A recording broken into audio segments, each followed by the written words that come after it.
session, one of the things that I wanted to look at was really the role that attack can play in helping to disrupt the ongoing paradigm shift that we're seeing in terms of, the ransomware landscape.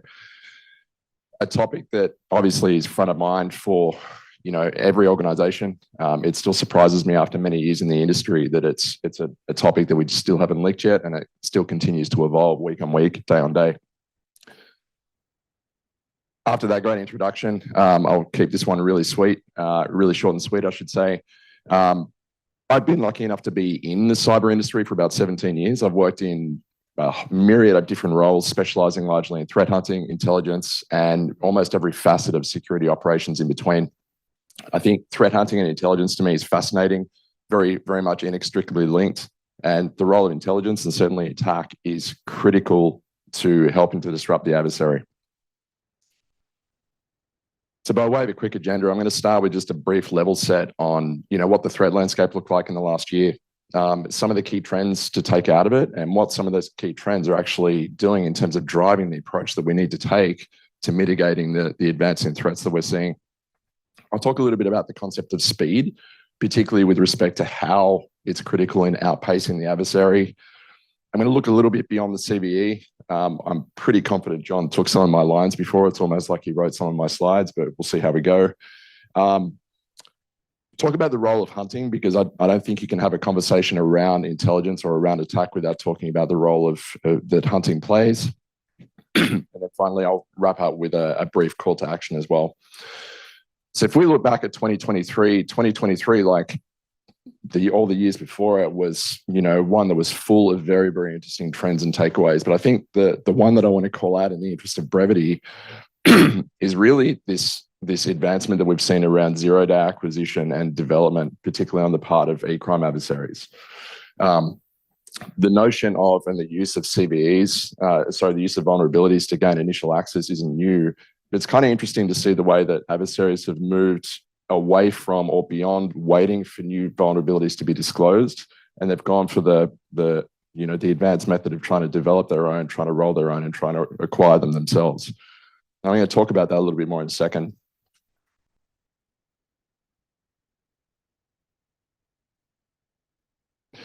Now, one thing that's also really interesting is looking at this diminishing role of malware. I'm sure everybody in this room reads the myriad of threat reports that are available in the industry. One thing that is becoming more and more talked about is this concept of, malware free. Everyone's heard of the concept of living off the land, but it's interesting the direction that this is actually going now, because adversaries are increasingly finding that their capabilities are expanding without the need or the requirement to use malware. What this means for defenders is it becomes increasingly difficult to attribute. We see, particularly on the level of nation state operators, that they tend to reserve their more bespoke tooling for higher order intrusions. It's pretty simple as to why they do, because they don't need to bring any malware when valid credentials, when established access is so readily available, and they can effectively buy their way in. They can leverage credentials to then move laterally without obstruction. It's very, very easy. In terms of what this actually means to you and why you need to care, I think it's pretty fundamental. The adversary does. We've got to think about this in terms of how is the adversary operating and what is necessary from a defensive standpoint to be able to move at that same pace. And even then, that's not necessarily enough. The goal needs to be to move at an increasing pace and move quicker than the adversary is able to. And I'm going to talk in a couple of slides' time about this concept of time to mass exploitation, and walk through a case study that shows why that delta and that particular data point is so critically important.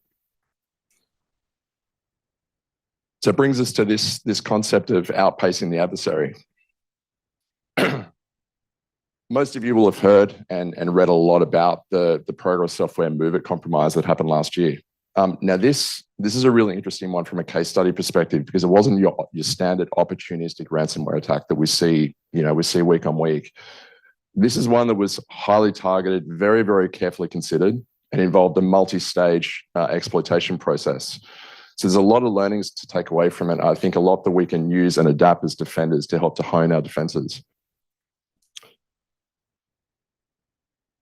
Now, fundamentally, Klopp, the ransomware group that was actually behind this, the exploitation process that they used provided them with unauthorized access to the underlying MOVEit database. From there, what we saw was they started to deploy this bespoke custom web shell called Lemaloot, which they used to then carry on a whole bunch of their actions on objectives. One of the key steps that they took after deploying the web shell was they went about finding and removing a couple of the legitimate user accounts that were associated with MOVEit and then replacing it with the exact same account, exact same labels, but obviously now under the adversary's control. From that point, a lot of very common behaviors, we've already heard from John around this concept of looking beyond the CVE and looking at individual behaviors. And there weren't a lot in this case that weren't seen before. It was your standard reconnaissance. It was attempting to enumerate data. In this case, that extended to Azure. So it was a matter of trying to enumerate keys, system settings, container information, and the works. So by way of a profile, who exactly is CLOP? CLOP is a highly resourced ransomware as a service criminal group, not surprisingly driven and acting on a number of financially driven motives. Now, while CLOP has historically been known for deploying its namesake ransomware binary and encrypting files, more of these high-profile ransomware cases that we've seen, like Excellion FTA, SolarWinds ServeU, Go Anywhere, and of course, MOVEit's MTA, have shown that CLOP has made this operational pivot or this shift. So they're moving away from focusing and relying on encryption and moving more towards, exfiltration as a means to support their extortion operations. What's interesting with this is if we look closer at CLOP's toolkit, it's really notable that while they do deploy a selection of commodity tools that are normally associated with e-crime, what sets CLOP apart is the fact that they are developing this bespoke and custom tooling. So I mentioned the Lemaloot web shell before. That was crafted specifically to target MOVEit. Now, similarly, in another example, there was another web shell which was known as Dumode, which they crafted especially to target Excellion's FTA software. So it's kind of interesting. And that kind of leads back to the point that I made before about the fact this isn't just your standard opportunistic ransomware operator. Now, in terms of the actual scope of, this particular compromise, and this is really widespread. There are in excess of 2,000 organizations that were actually impacted by this. Most of them were located in the US, but we were talking across an entire spread of industry sectors. So there wasn't any one sector that was immune. And we were talking everything from retail to aviation to media to manufacturing.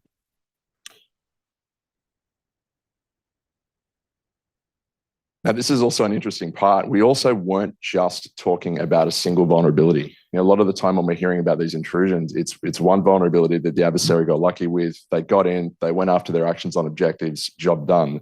There were at least 6 distinct vulnerabilities that were involved here, kicking off with the initial 0 day. And most of these were largely based around varying SQL injection capabilities, which therefore allowed the operator in this case to gain access to the underlying database and then submit specially crafted payloads into the MOVEit application. Now, possibly, I mentioned the concept of speed before, so possibly my favorite slide of the presentation is this one. And I just want you to take a minute to read it because it's critically important. Speed is both your greatest adversary, but also your biggest advantage. It comes back to the point that I made before about the criticality of being able to move quicker than the adversary is moving, an increasingly difficult challenge.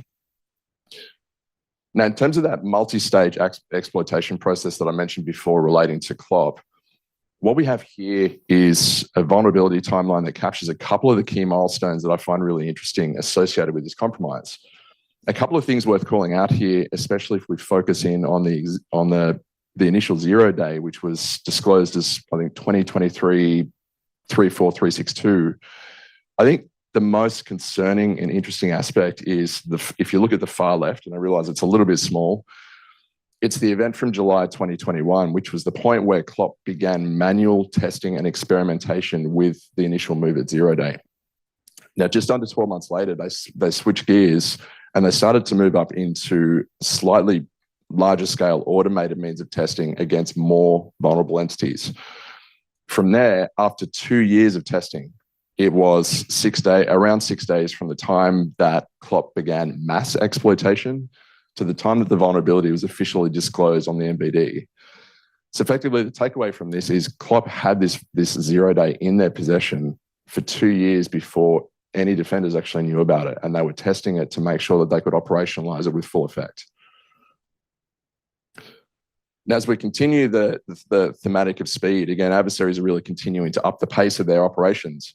And we saw on that last slide that the delta between vulnerability disclosure and mass exploitation really represents that very narrow window that defenders have to stop adversaries in their tracks. And that's that, you could think of that as that sort of first mover advantage. Now, I think talking about attack, this is really where the power of leveraging a framework like Attack Enterprise really comes in, because operationalizing your intelligence and enabling that early warning helps you to close that detection gap and provides your security teams with a superior vantage point. I think most importantly, this in turn helps to accelerate analysis and decision outcomes, and it also helps to decrease the cognitive burden on your analysts at the same time.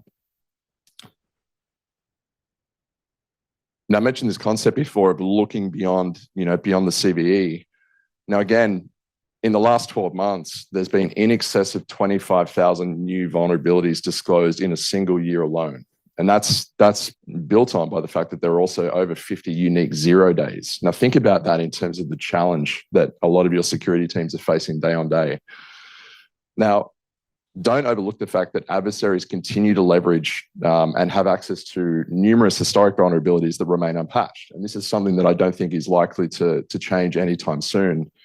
For me, I think there's numerous lessons that we need to learn from this.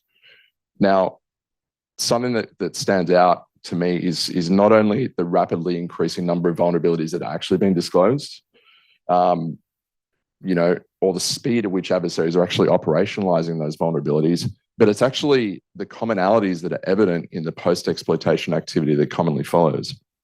And a lot of those common TTPs, I'm sure we'll hear a lot about through the course of the day. Your credential access, reconnaissance, lateral movement, the list goes on. I think each time there is a new disclosure, what we tend to see is the response from a defensive standpoint tends to follow, a very similar path. And that is there is often this singular focus on chasing individual vulnerabilities, which can quickly become a losing battle. I think the behaviors that we continue to see from adversaries are really necessitating this need for defenders to think a little bit differently about the problem and adjust their approach as they prepare for the inevitable 0 day. So what this actually means in practice is looking at the bigger picture and shifting the focus beyond attempting to identify and mitigate individual vulnerabilities, and instead focusing on the more important task at hand, which is being able to understand and disrupt the malicious behaviors that follow. And this is something that Attack was obviously tailor-made for. The reality is, I think it's less about the vulnerability and it's more about what comes after. And this is also the reason why proactive hunting is a critical element of a defensive strategy as well. I would close this one by mentioning that there is this misnomer in the perception that a 0 day must equal, novel or sophisticated techniques. Not true, and a little bit more on that shortly. Now, I'll talk really quickly about some adversary tactics and techniques. What we have here is 4 very diverse but very prolific adversaries. And I'm sure most of you will have heard of all 4 of these. Obviously, I've just talked about Klopp, Volt Typhoon, everybody's hearing about continuously for their CNI pre-positioning activity of late, Alfie, and of course, Lazarus. Now, what they all have in common is this affinity for the exploitation of known vulnerabilities in 0 days as a means to gain initial access. Now, I think there's often this view that the frequency and prevalence of ransomware attacks is directly correlated to the number of ransomware families that are being reported. And commonly what this leads to in the industry is this narrative of, ransomware is ramping up or ransomware is declining, which isn't necessarily accurate. So there's a problem with this. The ransomware family or the binary is only one piece of the ransomware operator's arsenal. And we know all too well that not all ransomware intrusions are created equal. So it brings the question, what happens when you face ransomware where there actually is no ransomware? And I think, again, Klopp is a really good example of this. Klopp showed us this firsthand and showed us why it's critical to extend the aperture. And this comes back again to understanding the adversary and understanding their behaviors. Now, kudos to Navigator for providing this, albeit small, heat map. This is just a really quick snapshot of some of the key TTPs that are associated with Klopp. So there was, I think, 47 plus that were captured here. A couple of them stand out. I think the increasing prevalence of web shell usage is something that I find really interesting. As someone that's been working deeply in attack for probably 8 years now, I mentioned Lemaloot earlier in the presentation. Interestingly, as part of the Move It intrusion, CLOP operators were very intentionally masquerading that web shell as one of the legitimate Move It web service files as well. So the legitimate file in this case was, I think, human.aspx. CLOP was masquerading the web shell variant as either human2.aspx or _human2.aspx. Continuing the theme of sort of knowing your enemy and speaking a little bit about the role of hunting before I close out. Hunting is key, and another critical role of attack is really, as I said, supporting proactive hunting operations. So when we think about hunting, hunting is more about, it's more than just finding malware, right? It's about finding those hands-on keyboard malicious behaviors, or in essence, the unknown unknowns, all right? In order to be successful hunting, it's critical that it is informed by up-to-the-minute intelligence, again, where attack really comes into its own. And it's this intelligence that keeps hunters informed as they iterate on this continuous hunting loop. Now, if we think about hunting goals, we can largely group these into 3 basic buckets: find, understand, disrupt. You could think of these really clearly. Find is the discovery, understand is where we're trying to analyze the artifact, and then disrupt is typically where we're going to be implementing preventative controls.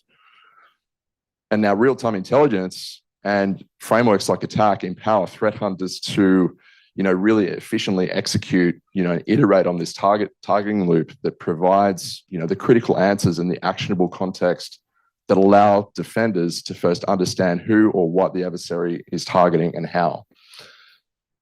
A couple of examples of post-exploitation behaviors that we can hunt on and we can look for easily, particularly if we're looking at something like the activity with Move It. What you'll commonly see around the exploitation of a web service is you can go looking for things like web shells that are being written beneath a common web service, whether it's Apache, whether it's the IIS worker process. Really quick win that you can look for. Suspicious C2 communications either coming out of those web shells or an alternative.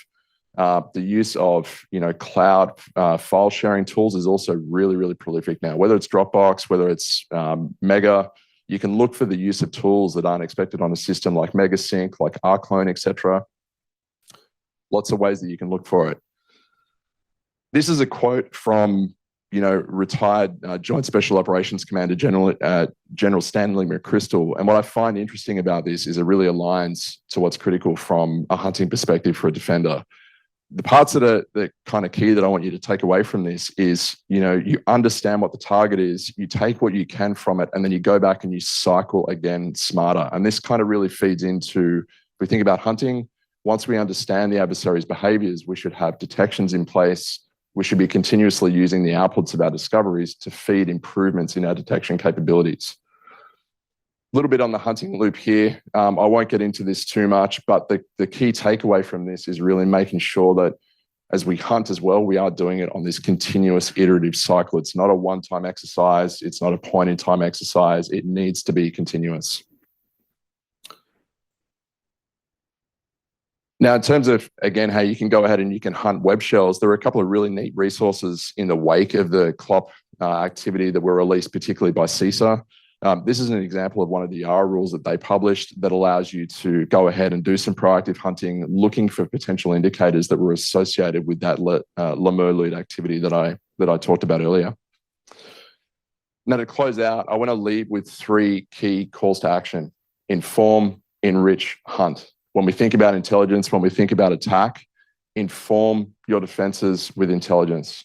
Enrich that intelligence right across the business, right across the organization, and then finally hunt relentlessly.